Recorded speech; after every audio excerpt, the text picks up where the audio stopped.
하나님 말씀은 성경 한 절반쯤에 있는 시편 46편, 구약성경 835페이지 시편 46편 4절부터 11절까지 봉독합니다.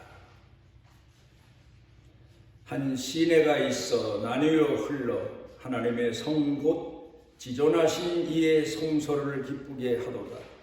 하나님의 그 성중에 계심에 성이 흔들리지 아니할 것이라. 새벽에 하나님이 도우시리로다. 문나라가 떠들며 왕국이 흔들렸더니 그가 소리를 내심에 땅이 녹았도다. 만군의 여호와께서 우리와 함께 하시니 야곱의 하나님은 우리의 피난처시로다. 와서 여호와의 행적을 볼지어다.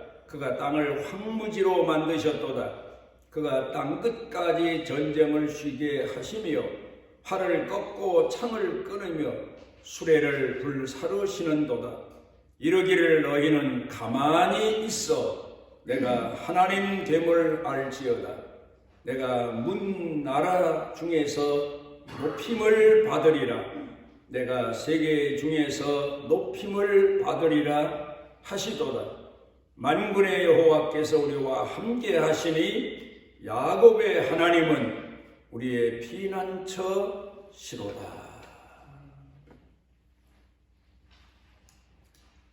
사도행전 27장에 보게 되면 사도 바울이 로마로 죄인의 몸이 되어 압송을 당하게 됩니다. 그래서 예루살렘에서 로마까지 가기 위해서는 배를 타고 가야 되는데 그 경로가 순탄치 않았음을 성경은 상세하게 기록하고 있습니다. 사도 바울을 태운 배가 이제 바다를 항해하는데 풍랑을 만납니다. 그 당시에 그 지역 사람들이 가장 두려워하던 유라굴라 광풍, 우리 나라도 늦가을 되면 가을 초나 이 태풍 때문에 사람들이 두려워하는데 그 정도가 아닙니다. 엄청난 위력을 가진 광풍을 만나게 됩니다. 자연이 그런 광풍을 만나게 되면 배를 타고 그 배에 있는 여행하는 사람들이 불안에만 떠는 게 아닙니다. 혼란이 와서 죽기 살기로 그 바람과 바다와의 싸움을 시작하지요. 그 배 탄 사람들, 선원들, 선장 모두가 다 혼란에 빠져서 어떻게 하든 그 광풍이 빨리 지나가고 지나갈 때까지 살아남기 위해서 부단히 애를 씁니다. 바다와의 싸움, 자연과의 싸움, 환경과의 싸움, 이걸 우리가 배를 타고 가는 사람들을 통해서 자세히 볼 수가 있습니다. 그런데 사람이 자연과 싸우고 환경과 싸우고 또 세상과 싸우다 보면 각박해집니다. 그런 싸움만 하는 게 아니라 우리 주변에서도 보면 이웃과도 함께 있는 사람과도 분쟁이 계속됩니다. 신경이 날카롭고 매사가 부정적이고 반항적이다 보니까 가족과도 싸우고 이웃과도 싸우고 다투고 그러면서 자기 가는 백길 여행길을 가게 마련입니다. 이런 때에 사도 바울은 어땠을까? 한번 우리가 생각해 봄직합니다. 사도 바울은 하나님을 공경하는 사람이고 하나님을 믿고 믿음으로 사는 부름받은 사명자니까 그런 가운데서도 남을 위로하고 그리고 하나님께서 그 배탄 사람들을 향하신 뜻이 무엇이고 또 주신 말씀이 무엇인가를 전하게 됩니다마는 그렇다고 해서 사도 바울을 우리가 곡해하면 안 될 것 같습니다. 사도 바울은 믿음이 충만하니까 배를 타고 가다가 풍랑을 만나고 죽을 지경이 돼도 믿음을 가졌으니까 요동하지 않았으리라. 그래서 그렇게 생각할 수도 있습니다. 또 그럴 수도 있습니다. 어느 정도까지는. 그러나 우리가 성경을 통해 보면 사명자들도 인간입니다. 어느 때에는 죽어도 좋다. 그런 마음을 갖게 되지만 어느 순간에 가서는 내 속에, 내 생각 속에, 마음 속에 풍랑이 일기 시작합니다. 불안하게 됩니다. 갈등하게 됩니다. 고민하게 됩니다. 오늘 이 내용을 한번 깊이 생각해 봤으면 합니다. 우리는 하나님 앞에 부름받은 사람들입니다. 마치 배를 타고 가다 풍랑을 만나 환경과 싸우는 뱃사람들처럼 우리가 사는 세상은 잔잔한 바다 호수를 노져가는 것처럼 순탄치가 않습니다. 때로는 태풍을 만나고 광풍을 만나고 그러다 보면 자연과 싸우고 환경과 싸우고 일터와 싸우고 그러다 보면 내가 나를 못 이겨서 가족과도 싸우고 형제와도 싸우고 그러면서 우리 인생을 살아갑니다. 그런데 때로는 우리가 하나님 말씀을 힘입고 기도하고 성령의 능력을 힘입어서 평안할 때도 있고 하나님 앞에 우리는 부름받았으니까 내 인생 내 삶을 하나님 앞에다 맡긴다. 그런 생각을 가지고 살 수도 있습니다. 그런 순간도 있습니다. 그런 위로도 받습니다. 그러나 우리도 때로는 불안에 떠옵니다. 초조해집니다. 갈등 속에 고민도 합니다. 이런 순간의 시간이 사도 바울에게는 없었을까? 있었을 겁니다. 그러면 그럴 때 사도 바울은 어떻게 했을까? 성경을 통해서 사도행전 27장 앞뒤에 있는 장들을 읽어보고 문맥을 살펴보면 사도 바울이 어떻게 그 위기 속에서 견뎌냈나 하는 것을 상상할 수 있어요. 기도한 겁니다. 말씀을 의지한 겁니다. 찬송한 겁니다. 제가 전에 목포에서 흑산도까지 배를 타고 가본 적이 있습니다.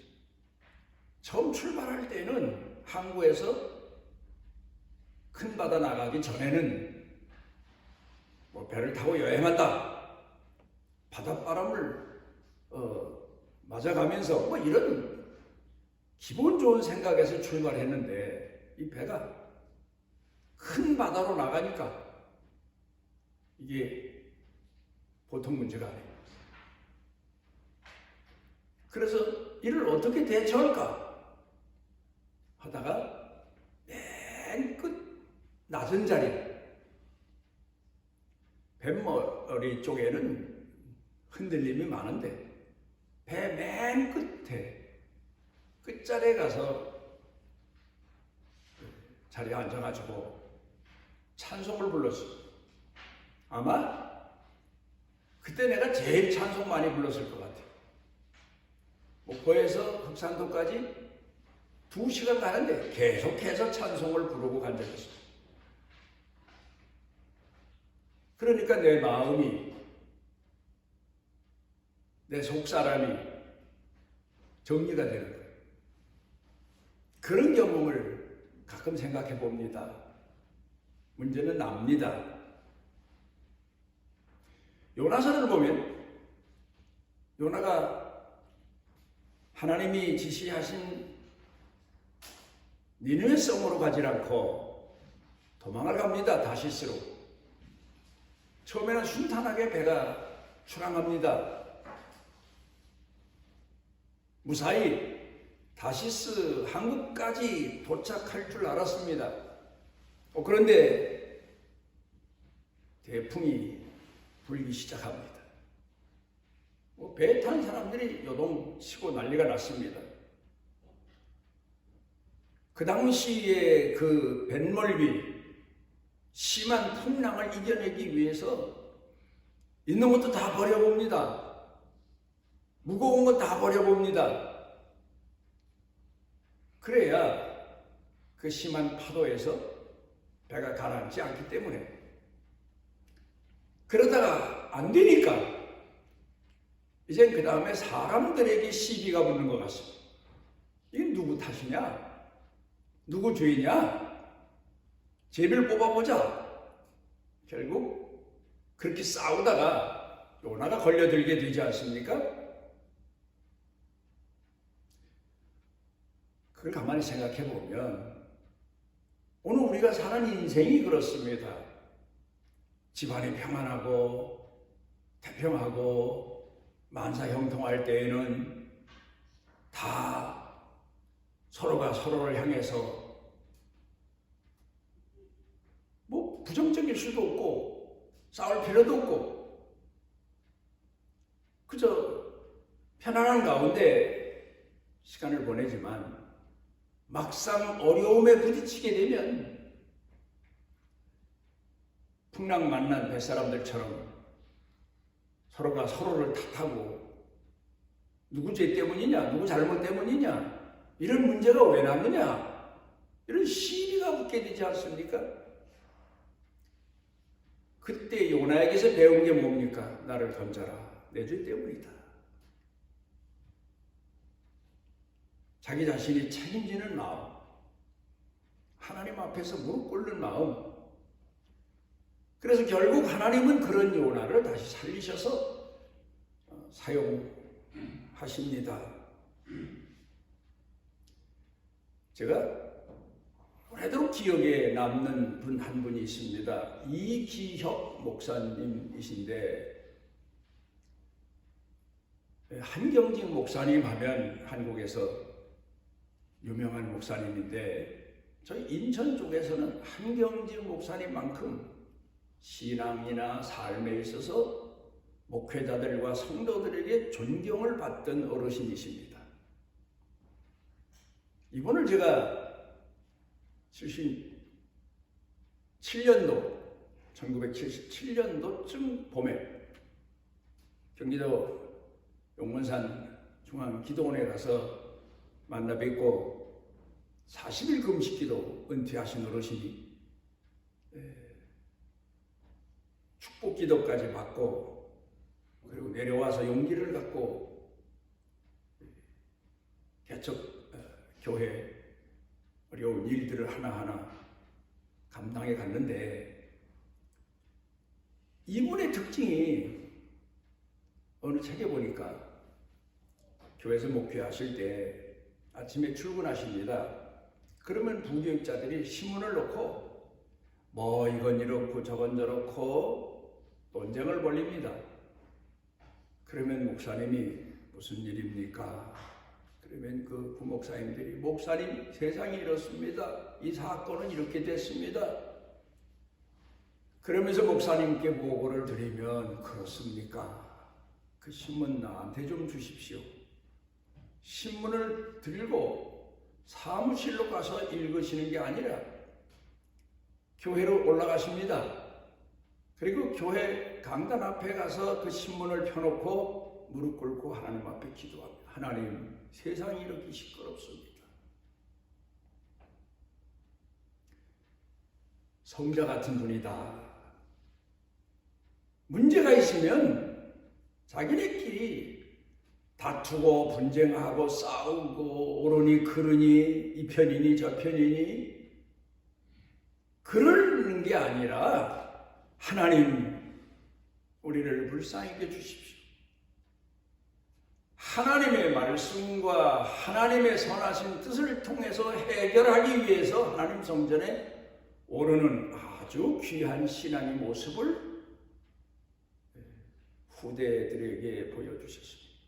저는 이런 생각을 해봤습니다. 왜 한국 사람들이, 한국만 그런 건 아니겠지만 세계 사람들이 옛날에 없었던, 아니 옛날에 언제 다 그렇게 입을 막아본 적이 있습니까? 세계 사람들 다. 근데 그건 그렇고 한국 교회 성도들이 왜 교회 나올 때 다 입을 막고 나가서도 그러나, 이건 분명 하나님의 징계다. 왜요?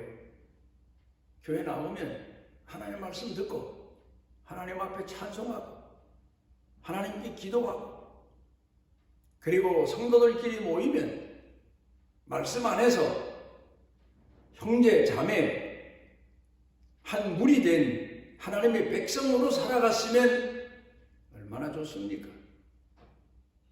그런데 모일 때마다 보면 예배 시간 빼고는 그렇게 다툴 수가 없어요. 그래서 제가 전에 농담 삼아서 나는 회를 싫어합니다 그랬더니 사람들이, 아니 왜 회를 싫어하십니까? 회가 얼마나 맛있는데. 그러면 제가, 나는 횟집 동네 살았는데 회를 싫어합니다. 그래도 못 알아듣고, 아니 횟집 동네면 어촌에 살았습니까? 그때 내가 얘기를 합니다. 글쎄 어촌에 살았다고 할까요? 나는 회를 싫어합니다. 그 중에서 특별히 당회, 재직회, 여전도회 이런 회를 싫어합니다. 그러면 그때서야 사람들이 웃어요. 회만 하면 싸워요. 회의만 하면 교회에서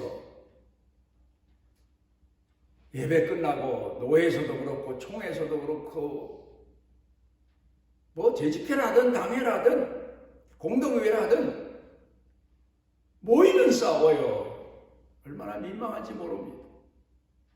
물론 의견이 많겠죠. 사람이 많으니까. 교인들도 생각이 있고 자기 나름대로의 마음이 있겠죠. 그런데 교회가 말로 싸우는 장소입니까? 그러니까 하나님께서 성도들에게 교회 와서도 입을 딱 막고 예배드리도록 그렇게 하신 것 같아요. 못 모이게 하는 것, 이게 징계입니다. 하나님이 징계를 내리신 겁니다. 너무 시끄러우니까 교회가. 그렇게 나는 봅니다. 헨리 나원이라고 하는 영성신학자가 이런 얘기를 했습니다. 잘 우리가 마음에 새겨 두어야 될 이야기입니다. 성도가 하나님에 대해서 알고 또 알고 또 알면, 중요한 내용입니다.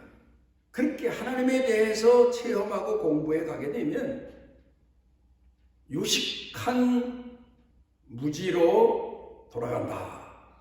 유식한 건 뭐고 무지는 또 뭡니까? 참 중요합니다. 하나님에 대해서 잘못 알고 잘못 공부했기 때문에 모르니까 떠들고 불평하고 원망하고 자기 얘기가 많고 아는 척하고 그러지, 하나님을 바로 알고 깊이 알면 더 이상 따질 것도 없잖아요. 마치 무지한 자처럼 바보처럼 늘 감사하고 늘 믿고 그리고 살게 된다. 그러니까 신앙이 시끄러운 것은 하나님을 잘 몰라서 그렇다. 하나님에 대해서 체험이 없기 때문에 그렇다. 하나님을 아는 지식이 옹졸해서 그렇다. 근데 하나님을 아는 신앙이 깊어지면 말이 없어진다. 말할 필요가 없잖아요. 하나님을 믿는 믿음으로 충천하다. 이런 얘기를 합니다. 어느 책에 보니까 미국 교회에서, 우리나라도 옛날에 그랬어요. 시골 교회들이 뭐 야외 예배, 제가 어려서 청년 때 시골에서 신앙생활 했는데 부활주일 때쯤 되거나 뭐 그러면 그 면 소재지에 있는 교회들이 어느 한 장소를, 야외 장소를 정해서 합동 예배를 드려요. 그럼 거기 가서 예배 드리고 뭐 서로 교제하고 오락 프로그램도 갖고 그런 기억이 납니다만은, 미국서는 캠핑 이제 나가서 예배를 드리는데 교인들이 거주하는 곳에 천막을 칩니다. 프로그램에 참석한 사람들. 그리고 한 곳에는 성막, 말하자면 천막교회, 그렇게 쳐놓습니다. 그리고 거기다 교회다 표시를 해놓습니다. 그리고 사람들이 자기 있던 곳에서, 거처하던 곳에서 한 명씩 성전을 향해서 옵니다. 그럼 성전 문 앞에, 맨 문 앞에 문구를 딱 써놨는데 그걸 읽고 들어가게 합니다. 문구를 써는 그 문구를 읽고 들어가게 합니다. 그런데 그 문구가 뭔가 하면 참 중요한 내용입니다. 조용하여 내가 하나님 됨을 알지어다. 오늘 성경 본문에서 주시는 말씀이 조용하여 내가 하나님 됨을 알지어다. 하나님께서 우리 모두의 삶을 다 품으시고 사랑하시고 이끄시고 인도하시고 사랑하신다. 그걸 잊지 말아라. 성전에 들어가면 쓸데없는 자기 욕망에 소리 내고 쓸데없이 불평하고 원망하지 말고 다 하나님께서 내 삶을, 내 인생을 품으시고 인도하신다. 그 믿음 가져라. 그런 권고입니다. 제가 목회 시작하고 얼마 지나면서부터 교회가 무엇인가, 성도들이 예배 자세를 어떻게 가져야 될 것인가를 여러 번 경험하고 그러면서 40여 년 동안 넘도록 예배 시작할 때 묵도하는 말씀으로 인용한 내용이, 내가 선 곳은 거룩한 곳이니 네 발에서 내 신을 벗을 것이니라. 하나님이 모세에게 주신 말씀입니다. 그리고 하나님은 영이시니 예배하는 자가 신령과 진정으로 예배할지니라. 신령한 진리 가운데서 나 자신을 바로 발견하는 겁니다. 그리고 바른 자세를 갖추는 겁니다. 내 발에서 내 신을 벗을 것이니라. 내 욕망을 버리고 하나님의 말씀에 순응하는 믿음으로 회복할 것이다. 이제 그런 내용을 권고하면서 예배를 시작을 합니다. 우리가 하나님을 공경하는 신앙을 가지고 신앙생활을 하면서 하나님 앞에 맡겼다고 하면서도 내 속사람은 맡긴 사람 같지가 않아요. 늘 요동하고 늘 풍랑이 일어나고 늘 불안하고 늘 짜증나고 원망하고, 그러니까 내가 나를 다스리지 못해서 세상의 문제가 아니에요. 내가 문제예요. 풍랑이 문제가 아니에요. 환경이 문제가 아니에요. 내 마음이 문제예요. 내가 믿음을 회복하고 하나님 말씀을 믿는 믿음이 충천하면 감사하고 범사에 감사하고 찬양하고 그럴 일 아닙니까? 출애굽기 13장에 보면 신기한 내용이 나옵니다. 하나님 이스라엘 백성들을 애굽에서 이끌어내십니다. 10가지 재앙이 1년 동안 애굽에 내려지면서 바로가 끝내는 손을 들어버리고 모세가 그 백성, 히브리 백성들을 이끌고 나옵니다. 그때의 이스라엘 백성들의 심정이 어땠을까?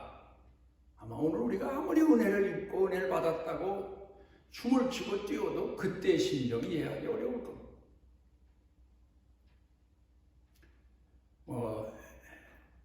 애국한다는 사람들, 8.15 광복 절에 8월 15일에 일본 왕이 항복을 선포하고 우리나라 해방될 때 그때 그 해방 소식을 들은 대한민국 사람들의 그 감격 기쁨, 더군다나 애국자들, 독립운동을 위해 싸웠던 사람분들 그 심정 어땠을까? 우리가 상상을 초월하는 감격, 감동이었습니다. 그런데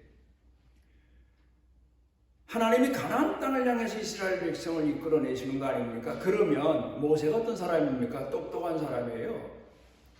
모세가 얼마나 똑똑합니까? 바로 왕궁에서 40년 동안 교육받은 사람이고, 또 그런가 하면 40년 동안 광야에서 그 많은 고난과 역경을 이겨내며 극복하며 사는 훈련이 된 사람입니다. 산전수전 다 겪은 사람이에요. 그런데 이스라엘 백성을 이끌고 오는데 하나님께서 그 백성들을 주도하십니다. 모세, 네가 알아서 데리고 가라가 아니라 하나님이 주도하십니다. 그래 모세가 나오면서 가나안 땅으로 가기 위해서는, 빨리 가기 위해서는 북쪽으로 갔다가 동쪽으로 가는 거예요. 지정학적으로. 그걸 생각하고 나오는데 하나님은 이스라엘 백성을 생각지도 않았던 곳으로 이끄십니다. 거기가 홍해길입니다. 모세가 어땠을까? 제 생각엔 당황했을 거예요. 이건 상식 밖의 일 아닙니까? 여러분, 어떤 때는 하나님 우리를 상식 밖의 길로 이끄실 때 얼마나 당황합니까? 물론 신앙이 있기 때문에 하나님의 뜻으로 무릎 꿇고 받아들이고 나중에서야 그 길이 내가 사는 길임을 깨닫게 될 때가 많지만 말입니다. 모세가 갈등을 얼마나 했으면 하나님께서 모세에게 내가 하나님 됨을 알지어다. 너는 나 하는 대로만 따라라. 그렇게 권면을 하셨겠습니다. 백성들도 그렇게 권면해라. 여러분, 중요한 내용입니다. 오늘 우리가 하나님이 내 하나님 되심을 믿는 믿음이 적어서 흔들리고 요동하고 낙담하고 원망하지요. 짜증내고. 그래 결국 나 자신을 쳐서 복종케 하는 게 가장 최우선의 일입니다. 사도 바울이 우리에게 보여준 모습 아닙니까? 오늘 성경 본문도 보니까 고라 자손들이 중요한 게 내 자신을 쳐서 복종케 하는 거다. 흔들리는 것, 이건 우리 문제다. 믿음의 문제다. 지금 그걸 고백하고 있어요. 이 46편에서. 오늘 우리는 얼마나 많이 흔들립니까? 바람이 안 불어도 내 마음이 흔들리고 요동하고 아무 문제가 없는데 생각해 보면 근데 내 마음은 불안해, 떨어요. 이걸 우리가 한번 깊이 생각해 봐야 됩니다. 아브라함이 하나님 앞에 지시받았을 때에 성경은 이렇게 말합니다. 갈 바를 알지 못하고 순종했다. 그게 무슨 뜻일까? 갈 바를 알지 못했는데 순종했다. 정말 갈 데가 어느 곳인지도 잘 모르고 그때 가라니까 갔다. 그 말은 좀 부족해요. 이해가 안 되는데 아브라함도 인생을 70년 산 사람 아닙니까? 70년 산 인생에서 도무지 이해가 안 되지만 하나님이 가라고 하셔서 순종했다. 그런 내용입니다. 오늘 우리는 내 머리로, 내 이성으로, 내 감정으로 예수 믿으려고 하는데 아니에요. 야곱에 대해서 성경은 자세하게 기록하고 있습니다. 처음에는 이 야곱은 환경과 싸운 사람이에요. 형과 싸우고 조건과 싸우고, 둘째로 태어나서 장자의 명분을 그렇게 탐이 나는 거예요. 환경과 싸우고 형과 싸우고 가족과 싸우고 그런 거 아니에요? 그러다 야곱이 깨닫습니다. 많은 어려운 시련을 겪고, 아하, 이게 아니구나. 나와의 싸움이구나. 내 자신의 정욕과의 싸움이구나. 내 속사람과의 싸움이구나. 나와의 싸움이구나. 이걸 깨닫습니다. 그제서야 하나님께서 너는 야곱이라고 하지 말고 얄미운 사람, 싸움 잘하는 사람이라 하지 말고 이스라엘이라 하라. 너와의 싸움에서 이긴 자다. 하나님과 겨루어 이긴 자다. 그런 엄청난 이름을 대신 주신 겁니다. 사도 바울, 그가 하나님을 공경할 때 환경의 문제도 많았고, 또 그럼 종교의 문제도 있었고, 여러 가지 문제가 많았지만 결국 사도 바울이 사도 바울 된 것은 나와의 싸움. 나를 쳐서 복종케 한다. 나는 죄인 중에 죄인 개수다. 자기와의 싸움을 얼마나 깊이 했으면 자기를 그렇게 자상하게 할 수 있습니까? 정말 못된 사람 중에 못된 사람이 바로 나다. 자기를 거기까지 알았습니다. 저걸 알아야, 나를 알아야 적과의 싸움에서 이긴다는 옛날 명언처럼. 구약 성경 가운데 한나를 생각해 봅니다.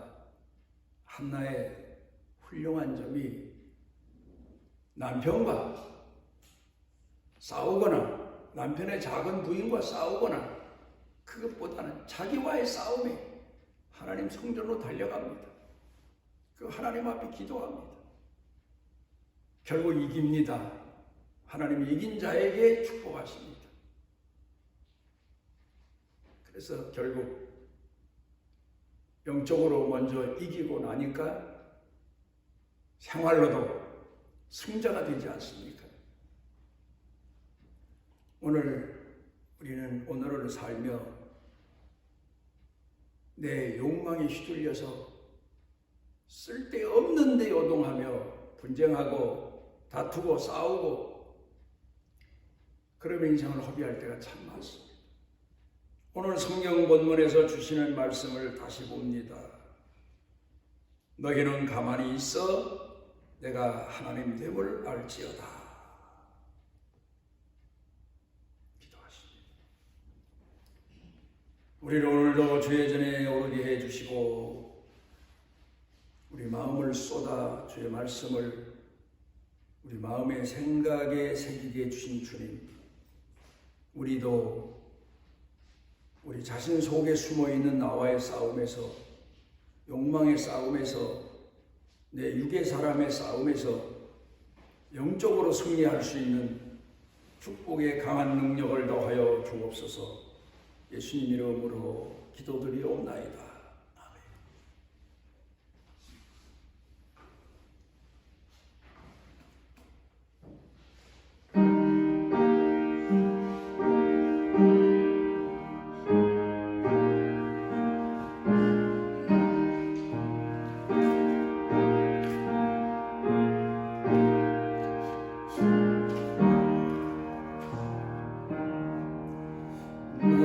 주님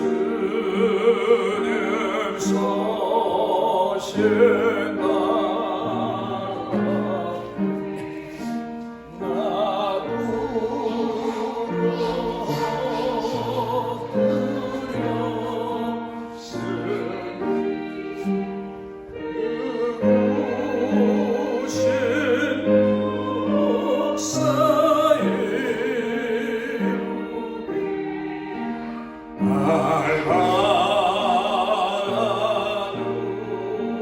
So